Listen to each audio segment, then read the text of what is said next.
Hello दोस्तों, मैं coach Ramesh अपने इस नए वीडियो में आप सभी लोगों का स्वागत करता हूं। और ये वीडियो जो भी फ्रेश एमबीए हैं, फ्रेश ग्रेजुएट्स हैं, या जो कॉर्पोरेट में 2-4 साल का जिनको एक्सपीरियंस हो गया है, या जो लोग कैरियर में सोच रहे हैं कहीं पे स्टक हो गए हैं, या पर्सनल लाइफ में कहीं रुक से गए हैं, उनके लिए वीडियो बहुत इंपॉर्टेंट है। यहाँ पे हम जानेंगे कि 5 ऐसे कौन से हर्डल्स हैं जो हमें लाइफ में ग्रो करने से रोकते हैं। तो चलिए समझते हैं वो 5 हर्डल्स। तो सबसे पहला हर्डल है लैक ऑफ क्लैरिटी। लाइफ में अगर हमें क्लैरिटी नहीं होगी तो हम कहीं भी नहीं पहुंचेंगे। बहुत सारे ऐसे लोग हैं जो लाइफ में क्लियर नहीं होते, उनको चाहिए क्या, करना क्या चाहते हैं, पहुंचना क्या चाहते हैं, उनके गोल्स क्या है, प्रोफेशनल गोल्स क्या है, पर्सनल गोल क्या है। और एक समय के बाद वो रुक से जाते हैं और उनको लगता है कि वो ठीक ठाक सा पैसा कमा रहे हैं, उनकी जॉब चल रही है, या वो पर्सनल लाइफ में एक सर्टेन स्टेज तक पहुंच गए हैं। इसके आगे वो कहाँ जाएं और उनको समझ में नहीं आता। क्यों ऐसा क्यों होता है? क्योंकि उनके गोल्स क्लियर नहीं है। तो अगर आपके गोल्स क्लियर नहीं होंगे तो आप लाइफ में आपकी ग्रोथ भी रुक जाएगी। तो लाइफ में अगर आप ग्रो करना चाहते हैं तो आप पेपर पेन उठाइए, अपने गोल्स को लिखिए। पर्सनल गोल अलग लिखिए और प्रोफेशनल गोल्स को अलग लिखिए। सेल्फ डाउट अपने आप में एक बहुत बड़ा हर्डल है। और सेल्फ डाउट इतना ज़्यादा डेंजरस है आपकी ग्रोथ के लिए कि कई बार बहुत सारे लोग वो जो बहुत अच्छी पोजीशन को डिजर्व करते हैं वहाँ तक पहुँच नहीं पाते। और सेल्फ डाउट करने वाले आप अकेले नहीं हैं। बहुत सारे ऐसे लोग हैं, बहुत सारे लोग जो अच्छी पोजीशंस में हैं, कोच हैं, टीचर्स हैं, प्रोफेसर्स हैं, पब्लिक लाइफ में हैं, लेकिन वो सेल्फ डाउट करते हैं और वो सेल्फ डाउट के कारण वो आगे नहीं बढ़ पाते, अपनी पर्सनल और प्रोफेशनल ग्रोथ को रोक लेते हैं। कॉर्पोरेट में तो मैंने बहुत सारे ऐसे लोगों को लिखा है कि जो डिजर्व करते हैं आगे जाने को, लेकिन वो मान के चलते हैं कि मैं अगली पोजीशन के लिए रेडी नहीं हूँ, मेरे पास वो स्किल्स नहीं है। और सबसे बड़ी प्रॉब्लम क्या है कि उस स्किल को डेवलप करने के लिए भी कोई काम नहीं कर रहे होते हैं। तो आप जरा सोचिए कि जब आप खुद अपने बारे में डाउट कर रहे हैं तो सामने वाला आपके ऊपर डाउट क्यों ना करे। तो अगर कोई ऑर्गेनाइजेशन में आप चाहते हैं कि आप सीईओ बनना चाहते हैं, हायर पोजीशन में बनना चाहते हैं, सेल्स हेड बनना चाहते हैं, तो क्या आप अपने आप में कॉन्फिडेंट हैं या आप अपने आप में सेल्फ डाउट कर रहे हैं? तो अगर आप सेल्फ डाउट कर रहे हैं तो सामने वाले को भी पूरा हक बनता है कि आपके ऊपर डाउट करे। Life is all about confidence, जैसा हम और आप जानते हैं। तो जितना ज्यादा आप कॉन्फिडेंस शो करेंगे अपने ऊपर, सामने वाला भी आपके ऊपर उतना ही कॉन्फिडेंस शो करेगा। ये ऐसे ही है कि जैसे आप किसी प्रोडक्ट को बेचने जाते हैं, अगर आपका कॉन्फिडेंस उस प्रोडक्ट पे नहीं होता है तो आप उस प्रोडक्ट को सेल नहीं कर पाते हैं। तो आपको अपने आप को मार्केट में सेल करना है, आपको कैरियर में ग्रोथ चाहिए, तो आपको अपने ऊपर कॉन्फिडेंस रखना है। और वो कॉन्फिडेंस कैसे आएगा? जब अपने ऊपर आप सेल्फ डाउट नहीं करेंगे। और पर्सनल लाइफ में भी अगर आप अपने ऊपर सेल्फ डाउट करेंगे तो आपकी सोशल लाइफ, फैमिली लाइफ सब बहुत खराब हो जाएगी। प्लीज आप सेल्फ डाउट अपने ऊपर करना आज से ही बंद कर दें। तीसरा और बहुत ही इंपॉर्टेंट चीज जो मैं इसको मानता हूं वो है इनर ड्राइव। ये ड्राइव क्या होती है? देखिए, बहुत सारा मोटिवेशन हम बाहर से लेते हैं, लेकिन जो मेजर मोटिवेशन होता है और वो जो काम करता है वो मोटिवेशन है जो हम अंदर से लेते हैं। तो अंदर से लेने वाला मोटिवेशन क्या होता है? इसको कैसे किया जाता है? सबसे इंपॉर्टेंट चीज क्या होती है? इनर ड्राइव, इनर मोटिवेशन आपको बहुत आगे तक ले जा सकता है। लेकिन होता क्या है कि हम उस पर फोकस नहीं करते और अपने अंदर कोई ड्राइव रखते ही नहीं है। कई बार क्या होता है कि सेम पोजीशन पे रहने वाले दो लोग एक साथ ज्वाइन करते हैं, सेम काइंड ऑफ टैलेंट होता है, एक पर्सन बहुत आगे तक चला जाता है और दूसरा पर्सन वही या एक दो पोस्ट प्रमोशन लेने के बाद वो रुक सा जाता है।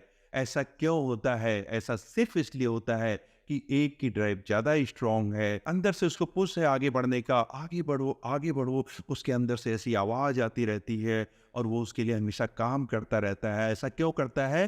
क्योंकि वो अपने लिए बड़े सपने पालता है। तो इनर ड्राइव किनके अंदर होती है? जो अपने लिए बड़े सपने देखते हैं और उनको पूरा करने के लिए पूरे प्रयास करते हैं। तो कई बार ऐसा होता है कि आप क्लियर तो हैं कि आप क्या करना चाहते हैं, कई बार आप सेल्फ डाउट भी नहीं रखते हैं, लेकिन आपके अंदर अगर इनर ड्राइव नहीं है तो आप एक लेवल के बाद रुक जाते हैं, क्योंकि आप बड़े सपने नहीं रखते और अपने आप को आप पुश नहीं करते आगे जाने के लिए। तो अपने अंदर इनर ड्राइव रखिए। इंटरनल मोटिवेशन बहुत ही इंपॉर्टेंट होता है, क्योंकि इंटरनल मोटिवेशन एक ऐसा मोटिवेशन होता है जो जल्दी समय के साथ जाता नहीं है, हमेशा बरकरार रहता है। चौथा बहुत ही इंपॉर्टेंट चीज, पीपल अराउंड यू। बहुत इंपॉर्टेंट है जानना कि आप किन लोगों के साथ रह रहे हैं और उनकी सोच कैसी है और आप दिन भर क्या बातें कर रहे हैं। भाई आप जिनके साथ दिन भर रहेंगे वैसी ही बातें करेंगे। उसमें बहुत सारे लोग चाहते हैं कि आप आगे बढ़िए, लेकिन होता क्या है कि उनको भी नहीं मालूम होता कि आगे कैसे बढ़ा जाए। तो वो वैसी बातें करते हैं जो उनकी समझ में आती है, और कई बार ऐसी बातें होती हैं जो लाइफ में आपको आगे ले जाने की बजाय पीछे लेके आती हैं। कई लोग आपसे सिंपैथी दिखाते रहते हैं, और जबकि उस समय आपको सिंपैथी की जरूरत नहीं होती, आपको मोटिवेशन की जरूरत होती है। तो अगर आप सिंपैथी जोन में रहेंगे और सिंपैथी इकट्ठा करते रहेंगे तो आप लाइफ में आगे बढ़ेंगे कैसे? लेकिन लोगों को क्या लग रहा होता है कि वो तो आपके साथ अच्छा कर रहे हैं सिंपैथी दिखा के, आपको भी लग रहा होता है कि आपके साथ लोग अच्छा कर रहे हैं। लेकिन होता क्या है कि आपका जो माइंड सेट है, आपका जो माइंड है, वो सिंपैथी की इनर बन जाता है और आप अपनी ग्रोथ को रोकने लगते हैं। होना क्या चाहिए? आपको ऐसे लोगों की ज़रूरत होती है जो आपको पुश करें, आगे बढ़ने में आपकी मदद करें और कई बार आपको डाँट भी सकें। बहुत ज़रूरी है। कई बार ऐसा होता है कि अपने ज़ोन में घुस जाते हैं और हमें लगता है कि हम अपने कंफर्टेबल ज़ोन में हैं और हम जो कर रहे हैं सब सही है। इस सिचुएशन में होता क्या है कि हम स्ट्रॉन्ग बातें सुनने के आदी नहीं होते हैं और हम उन्हीं लोगों से बात करना प्रेफ़र करते हैं जो बहुत अच्छी बातें हमारे बारे में करते हैं। और क्या होता है, हम उस कंफर्टेबल जोन से कभी बाहर आ नहीं पाते और अपनी ग्रोथ को रोक लेते हैं। ध्यान दीजिए कि हम किनके साथ हैं और हम किस तरीके की बातें सुन रहे हैं। कहीं हम बहुत ज़्यादा कंफर्टेबल जोन में तो नहीं है। कंफर्टेबल जोन क्या होता है? कई बार हम लोगों के कंफर्टेबल जोन में होते हैं कि इन्हीं लोगों के साथ मुझे बहुत अच्छा लगता है। तो क्या वो लोग आपकी ग्रोथ में कंट्रीब्यूट कर रहे हैं? सोचिए। पांचवा बहुत ही इंपॉर्टेंट चीज है, बहुत सारे टैलेंटेड और बहुत सारे अच्छे लोग सिचुएशन के आगे सरेंडर कर देते हैं। वो मान लेते हैं कि मेरा बॉस खराब है तो मुझे इसी के साथ काम करना है। तो क्या करते हैं कैरियर में, वो एक पोजीशन पे होते हैं, उनको एक बॉस मिलता है, बॉस खराब होता है, लेकिन वो बॉस के आगे सरेंडर कर देते हैं और वो उसके अकॉर्डिंग ही सारी चीज़ें करने लगते हैं। और इस प्रोसेस में क्या होता है कि आप अपने आप को खोते चले जाते हैं और आप भूल जाते हैं कि आपका भी एक अलग टैलेंट है। ऐसे ही पर्सनल लाइफ में क्या होता है कि हम किसी सिचुएशन में फंस जाते हैं और हम सरेंडर कर देते हैं कि अब इस सिचुएशन से निकलने का कोई भी रास्ता नहीं है, और हम उसी में रह जाते हैं और लाइफ में ग्रो नहीं कर पाते। और कई बार बहुत सारे लोग बहुत ही बड़े कदम उठा लेते हैं। तो सिचुएशन के आगे कभी सरेंडर मत करिए। लाइफ बहुत बड़ी है और आप इसमें बहुत कुछ कर सकते हैं। अगर आप सिचुएशन के आगे सरेंडर नहीं करेंगे, आप कई बार देखते होंगे बॉर्डर पे कई सारे सैनिक ऐसे होते हैं जो जिंदा मिलते हैं, उनको गोली लगी होती है, लेकिन क्या होता है, उन्होंने डेथ के आगे सरेंडर नहीं किया और कई बार उनको कोई ढूंढ निकालता है और वो फिर अपनी फैमिली के साथ मिल जाते हैं। कई बार आप क्या बहुत सारे लोगों को देखते होंगे, उनका बिजनेस लॉस हो गया, जॉब चली गई, लाइफ में बहुत सारी प्रॉब्लम्स हो गई, लेकिन उन्होंने सिचुएशन के आगे सरेंडर नहीं किया और लाइफ में फिर से वो ग्रो करे और आगे बढ़ते चले गए। तो आपको डिसाइड करना है कि आपको लाइफ में आगे बढ़ना है या सिचुएशन के आगे सरेंडर करना है।